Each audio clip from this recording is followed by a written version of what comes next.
But in the COVID-19 era, hands-on outdoor education becomes a great COVID mitigation strategy. I'm not going to say any more than that because we've got a great spokesperson from the San Mateo County Office of Education to tell us all about it. And we can't wait to hear from Andra Yeghoian, who's going to tell us all about how to use it. Andra is the Environmental Literacy Coordinator at the San Mateo County Office of Education. She's got more than 15 years of doing this. So don't take it from me, take it from Andra. And Andra's going to tell you all about how this works. And again, all the funds that I mentioned can be used to support outdoor education. I'll just say this last thing. The San Mateo County Office of Education is a statewide and national leader when it comes to issues related to outdoor education. And if you haven't seen one of their webinars, get on them. So take it away, Andra. Thank you so much for what you're prepared to share. Great. Thank you so much, Superintendent Thurman. And thank you for having me here today. I'm looking forward to sharing about outdoor learning as a strategy for returning to school safely and sharing some of the current data and strategies around that. It was also really great to hear our last presenter share that they were able to use that as a strategy in their own school district for this work. So thank you again for having me here today. So I'll just go ahead and start presenting my slides here. Part of my work is in San Mateo County Office of Education, but also we partnered this last year on a national COVID-19 outdoor learning initiative. And this initiative was founded by 4 different partners. So you can see the Green Schoolyards America, the Lawrence Hall of Science, and also 10 Strands. So the 4 of us and a number of other agencies really worked together to help schools across the country really figure out how to use outdoor learning as a strategy to return to school equitably and safely. And the initiative was really about leveraging outdoor classrooms, really thinking about them as cost-effective spaces that also provide abundant fresh air. And also the idea that outdoor classrooms and outdoor learning can be a strategy for improvements of mental and physical health and also happiness.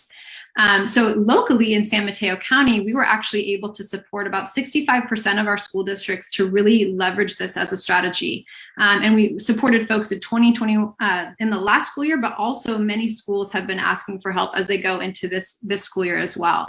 And part of the support that we gave to schools was assessing their sites and giving guidance on outdoor infrastructure, but also providing professional development, connecting schools and districts to community-based partners that can help make outdoor learning possible, and also just supporting the idea of making this equitable access for all to be doing recovery and learning as they go into the school year. So I'll share a little bit about the history of this and then how people can make this happen in their own communities. So there's historic precedent for using outdoor classrooms during a pandemic. This goes back 100 years ago when outdoor learning was used during the tuberculosis and Spanish flu pandemics. Today, research shows, as some folks have already said, it shows that there's reduced transmission of COVID-19 when outdoors. And also that by using outdoor classrooms, you can get expanded space on your campus for learning and play.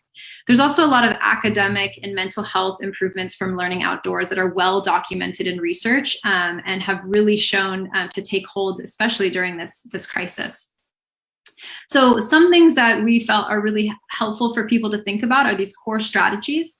So I'm just going to outline a couple that can hopefully help people process this and think about how to take it into their own communities. So some of the core strategies we put forward are firstly, just thinking about outdoor learning as a paradigm shift. So really thinking about using it as plan A, and then when other issues come up, like weather issues or other things that make you need to go inside, that you go indoors as plan B. The other thing is really thinking about using outdoor classrooms as a strategic process, one that takes a level of assessment and planning, but that you can do it in the short term and also have great long-term benefit. We also really want to show that this strategy is really aligned with federal and state guidance, and that the guidance really supports this. And you can see this in our own daily lives, in our own communities, but it really supports to be using the outdoors as well in an education setting. There's also a lot of opportunity to utilize federal and state recovery funds. So you can do that right now in the short term, but also build in that long-term resiliency. And that will allow your school community to be resilient now, but also down the road, greener and healthier for kids, communities, and the planet.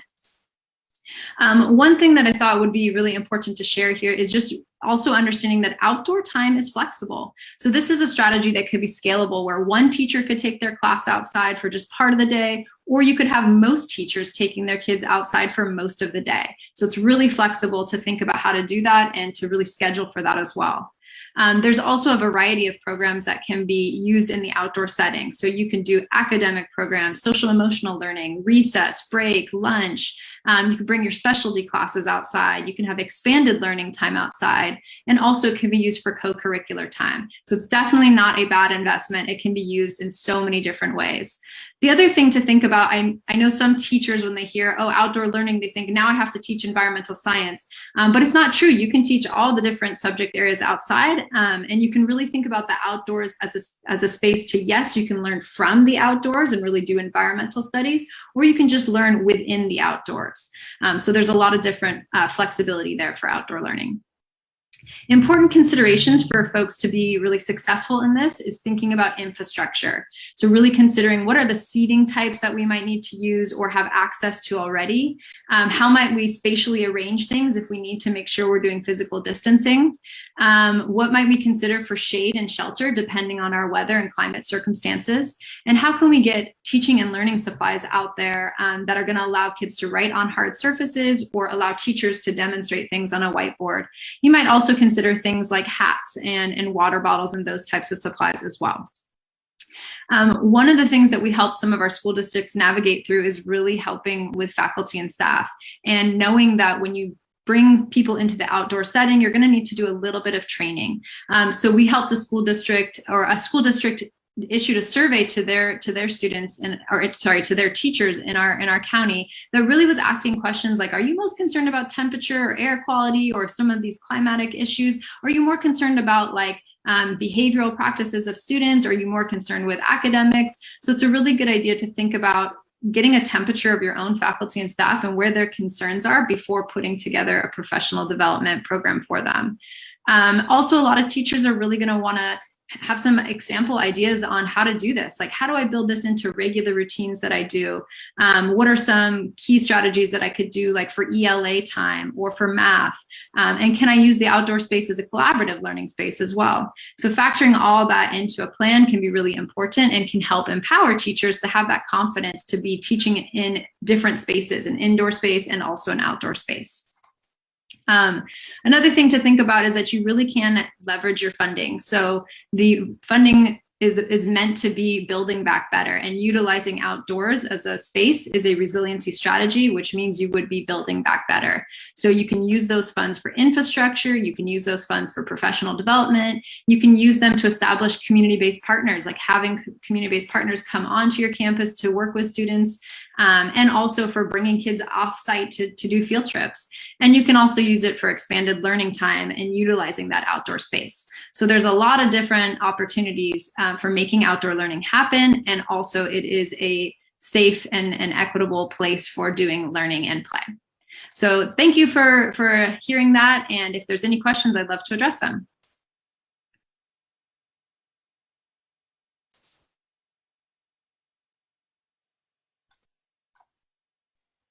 Great, thank you so much for sharing those wonderful strategies and tips. I do have a question for you, just one for right now. What advice would you give to a school or a district that is interested in engaging their students through outdoor learning, but are unsure of where to start? Like, what should their first thing be to do? Okay, so I would give two things. So one thing is to do an assessment of the actual schools and throughout the whole district. So really going and walking them and seeing like how much space do we have to make this happen, and what do we already have in our spaces that we can utilize in that process. So do we have already existing infrastructure that just needs to be organized differently in order to make outdoor learning happen? And simultaneously, I would also do a survey of faculty and staff to figure out kind of where those fears and concerns are, and who's feeling like they're ready to sort of lead the way and bring some examples. So who's already feeling confident and who might need a little bit more support to get there. I think by doing those two things, you'll have a good sense of like, what's the current status and what do people need in order to be successful moving forward. And we've used that approach with a number of districts in our county and have seen a lot of success from that.